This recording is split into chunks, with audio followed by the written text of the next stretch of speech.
There's a number going around about the Scottish Highlands that sounds invented. 154,000 pounds. That's what a single wolf is supposedly worth to Scotland every year. Not for its fur, not for tourism, for carbon. In February 2025, a team at the University of Leeds put a price on an animal that's been extinct in Britain for 345 years and concluded that bringing it back could pull 1 million tons of CO2 out of the sky annually, roughly 6,000 tons per wolf, hence the price tag.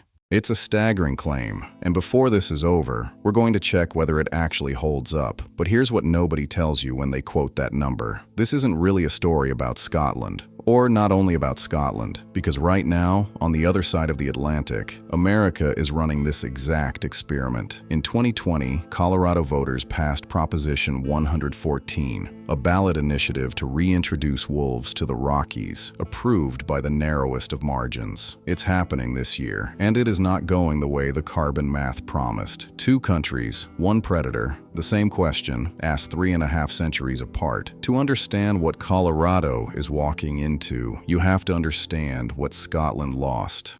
Wolves arrived in Britain at the end of the last ice age, following the deer across a land bridge from Europe. For 10,000 years, they were the apex predator of the British Isles, the thing that kept everything else in check. Then people decided they had to go.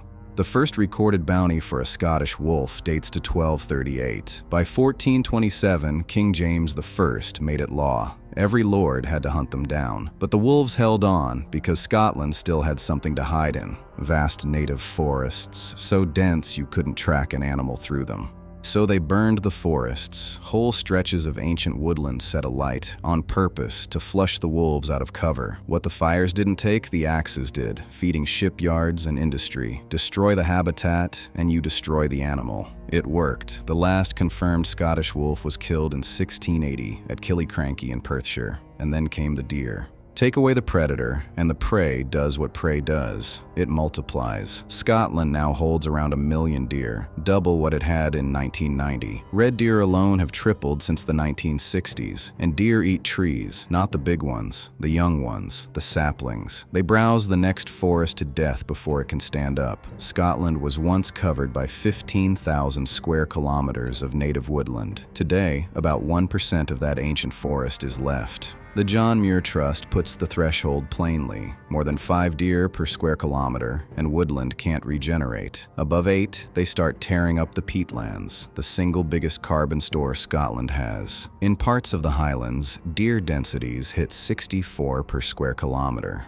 Scotland's answer is to shoot them. Over 100,000 a year, maybe 200,000, and it still isn't enough. The government's own agency says 50,000 more need to come out every year just to hit basic biodiversity targets. The country is culling deer as hard as it can and losing. And it's not just deer. In the rivers, beaver reintroduction, already underway in Scotland, is showing what happens when you give a damaged ecosystem even one keystone species back. The riverbanks hold, the wetlands return. It's a glimpse of what a larger cascade might look like. Now, if you're watching this in America, you might be thinking this is a European problem. It isn't. It's yours. And it started the same way. The United States spent the first half of the 20th century deliberately wiping out its wolves, for the same reason Scotland did, to protect livestock. By about 1960, they were essentially gone from the lower 48, and American deer did exactly what Scottish deer did. There are now somewhere around 35 million white-tailed deer in the United States, roughly as many as existed before Europeans arrived, packed into a country that is no longer wilderness. They cause an estimated 1.5 to 2 million vehicle collisions a year, killing around 200 people and doing over $1 billion in damage. They strip forest understory. They spread the ticks that carry Lyme disease. And America's only real tool for holding the line is the same one Scotland is failing with. Hunting. Kill enough of them every year, forever. Same predator gone, same eruption, same broken fix. Which is why, in 2020, Colorado voters passed Proposition 114 and decided to try the other thing. To sell wolf reintroduction, almost everyone reaches for the same story. You've probably seen it. A short film called How Wolves Change Rivers, narrated by writer and rewilding advocate George Monbiot, with tens of millions of views, shot over sweeping footage of Yellowstone. The story goes like this. In 1995, 14 wolves were released into Yellowstone after 70 years of absence. They thinned the elk. The elk, now afraid, stopped loitering in the valleys. The willows and aspens grew back. Beavers returned. The roots held the banks. And the rivers, this is the famous line, the rivers literally changed course. It's a beautiful story. It's also, according to a growing number of the scientists who actually study that park, too clean to be true.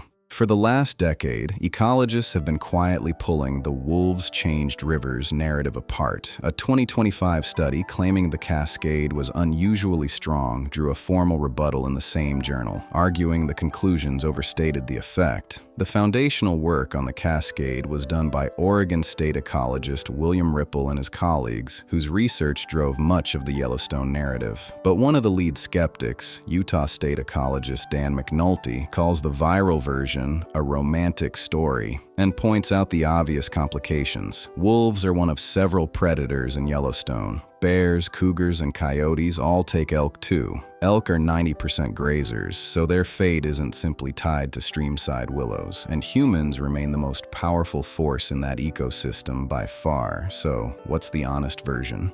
Wolves are real ecological engineers, but modest ones. The landscape of fear, prey changing where they graze because a predator is back. That part holds up. Some vegetation did recover and wolves played a part. But the clean chain reaction that ends with a river bending to a wolf's will, that's a cartoon of something far messier. Wolves don't rebuild a landscape by themselves. They give a damaged one a chance to start rebuilding itself. That distinction matters enormously for Scotland, because the whole carbon case is built on the Cascade being real. Which brings us back to that number. The Leeds team modeled a Scottish version of this. About 167 wolves released into areas like the Cairngorms National Park, the specific terrain the study models, enough to press deer down to a level where trees come back on their own. The regrowing forest is where the million tons of CO2 comes from, 5% of the UK's entire woodland carbon removal target from a predator. Here's the honest caveat the headlines skip. That million-ton figure is a model. It assumes the Cascade works cleanly over a century, with the trees actually establishing. Change the assumptions. Deer that don't drop as far, forests that don't regrow as fast, and the number moves. The 154,000 pounds wolf isn't a bank statement. It's a best-case projection.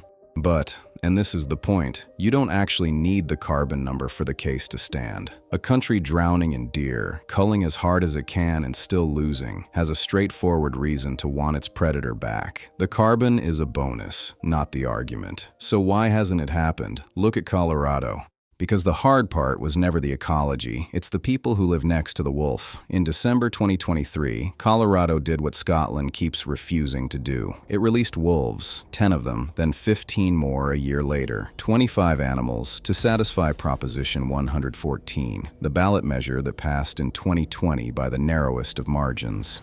2.5 years on, here is the actual scoreboard. Nearly half of those released wolves are already dead. The state has confirmed dozens of livestock attacks and paid out more than $1 million to ranchers, blowing straight past the fund set aside to cover it. For the 2026 season, Colorado announced it would release no new wolves at all under mounting federal pressure. The man who ran the program for 6 years is retiring and told state commissioners he could not tell them when, if ever, the wolves would be fully established. And the federal government is now threatening to strip Colorado of the authority to manage its own wolves.